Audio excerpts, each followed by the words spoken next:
Maligayang pagdating sa TeamSam TV, ang inyong maasahang source para sa mga pinakasariwang balita at kaganapan.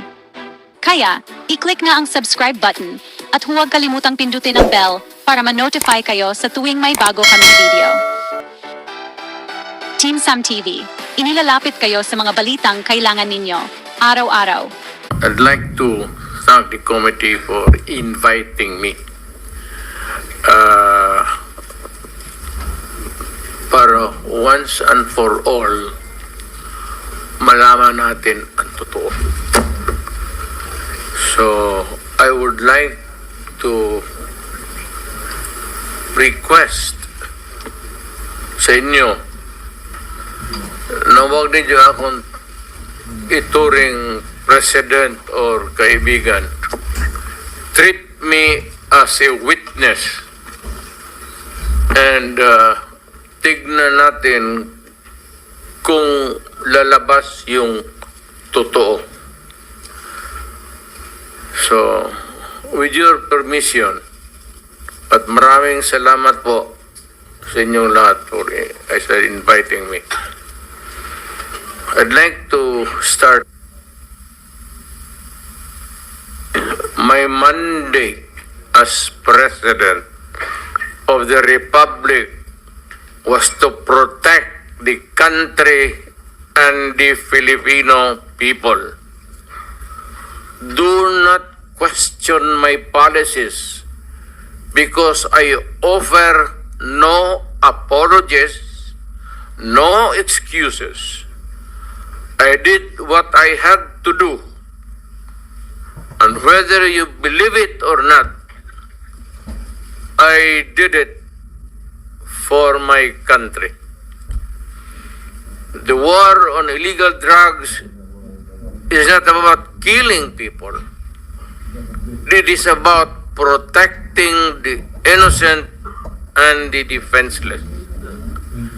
The war on drugs is about the eradication of illegal substances such as shabu, cocaine, heroin, marijuana, party drugs, and the like, as a menace which ruins people, families, communities, and relationships, and tears apart the social fabric which binds society together in peace, harmony, and brotherhood. It is not unlike slogans which serve as calls for a better future, such as the war on waste, war on corruption, and war against climate change. I have always viewed people addicted to illegal drugs as victims and patients requiring medical help and not as criminals.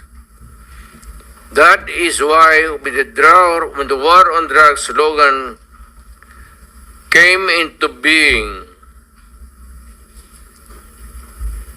coined first as a message to the people of Davao City to stay away from illegal drugs, but at the same time, I had a drug rehabilitation facility constructed in Davao City, a city government expense, manned by Davao City government doctors, psychiatrists, nurses, and health workers, among others, to look after the complete rehabilitation of those addicted to illegal drugs.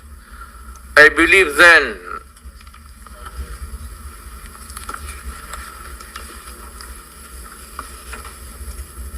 and I still believe now that rehabilitation and not fear of death or incarceration to be the key to the return of the addicted individuals back to the mainstream of a just and forgiving society. But no mistake about it, I hate drugs. I loathe the purveyors, the merchants, and the pushers of this demonizing element. I have not failed to emphasize this from the very day of the campaign when I ran for the presidency in 2016. This was my covenant with the Filipinos who believed in me. And to this day, must still agree with what in government have achieved.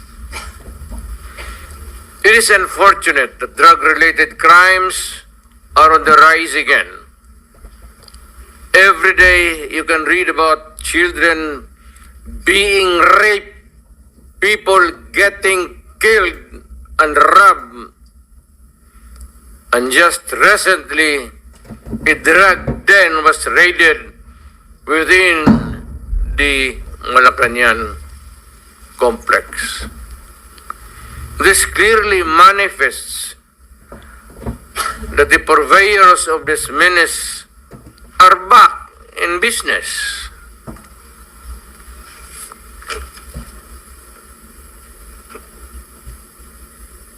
Ano? Gawain natin. The Filipinos are anxious and distressed.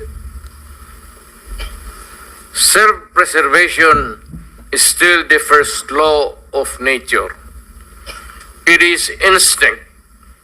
It is recognized in our laws as self-defense.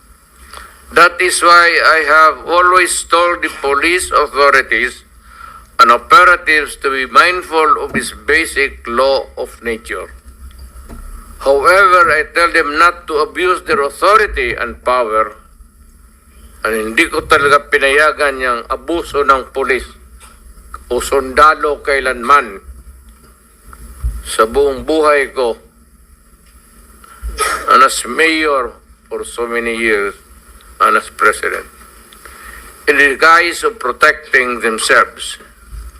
But when your very life is placed at risk, and it can be snuffed out in a matter of seconds, then and only then must you act accordingly. Repel the aggression only in self-defense. Alam mo, matagal ako nagturo sa aming bayan sa Police Academy. When I was a prosecutor, to augment my income noon na bago akong kasal, nagturo ako sa police. Ang sinabi ko talaga sa kanila, when you are arresting a criminal, you are not supposed to request him to surrender. Rather, you have to overcome the resistance. However, pag ayaw, it's the duty of the police is to overcome the resistance kung ayaw mag-surrender. At kung may baril, at kung tingin mo, sabi ko sa mga pulis doon sa academy, mamamatay ka,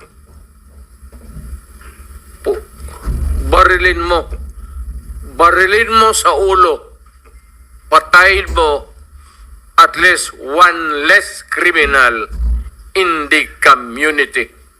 Yun ang utos ko when I was a fiscal and I was a professor doon sa Police Academy. Yun ang turo ko sa kanila. No quarters given, no quarters asked. Criminal ito.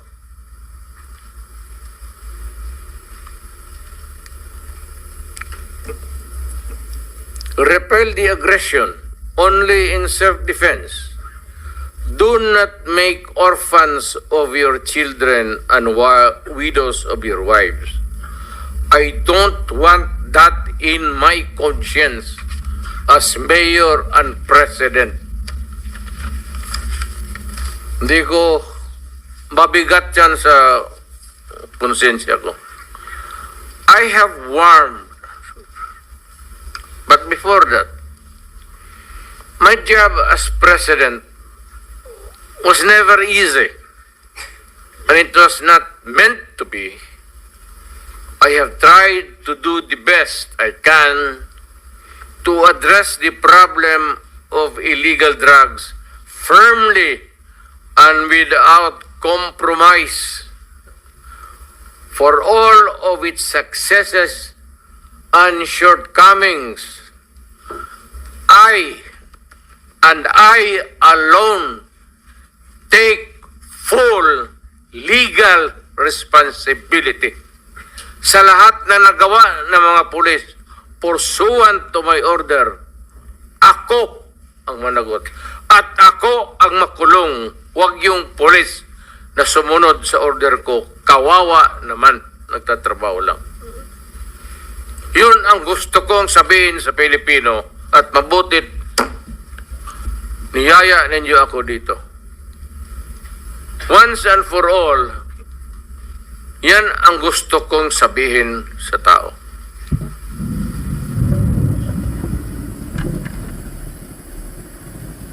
I have warned all of you as your president then and as a private citizen now. Drugs will destroy the Filipino. It will destroy my country, and I will never allow it. Baski ako empleyado sa gobyerno o private citizen, I will do what is necessary to protect my country, my community, at yung mga anak natin.